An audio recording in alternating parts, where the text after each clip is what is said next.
Bonjour à tous et bienvenue au sein du cabinet Lexing. J'ai choisi, dans le cadre du droit du travail numérique, de traiter de l'entretien préalable face aux mesures de confinement.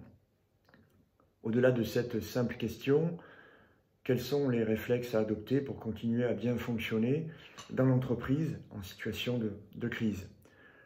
Par un décret du 16 mars 2020 portant réglementation des déplacements dans le cadre de la lutte contre la propagation du virus Covid-19, le gouvernement restreint les déplacements des Français et les incite à rester à leur domicile.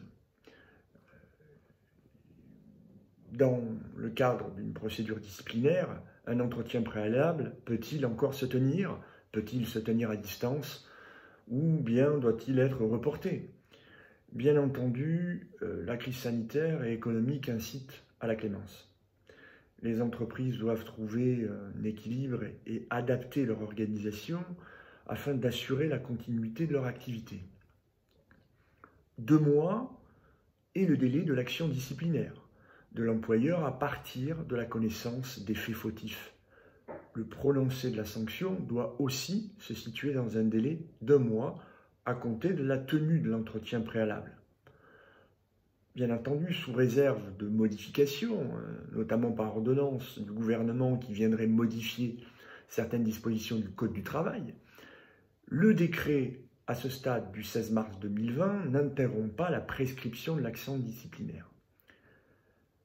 Il est dès lors souhaitable de déclencher une procédure disciplinaire dans le délai légal de 2 mois et de se poser la question d'accorder ou non un report de l'entretien préalable ou permettre, avec l'accord des 2 parties, que l'entretien puisse se tenir à distance, notamment dans le cadre d'une visioconférence.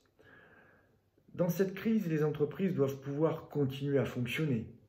Le Code du travail et sa jurisprudence admettent d'ailleurs une flexibilité souvent soumise à interprétation des conseillers prud'homaux.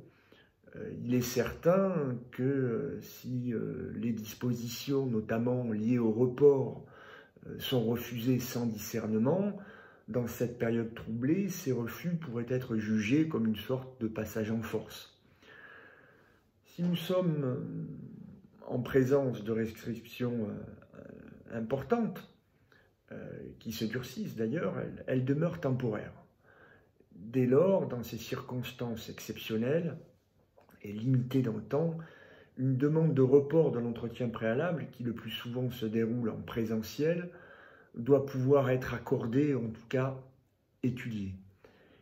Il est important juridiquement, dans cette situation, de permettre que le salarié puisse organiser utilement sa défense.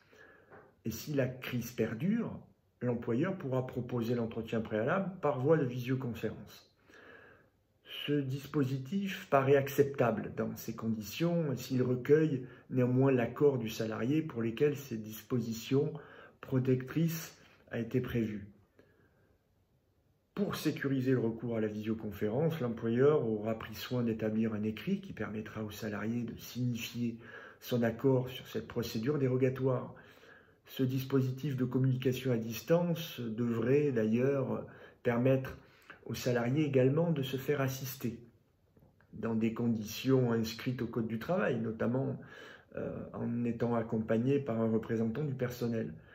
Et si cela n'est pas possible, il conviendrait de s'en accorder également par écrit.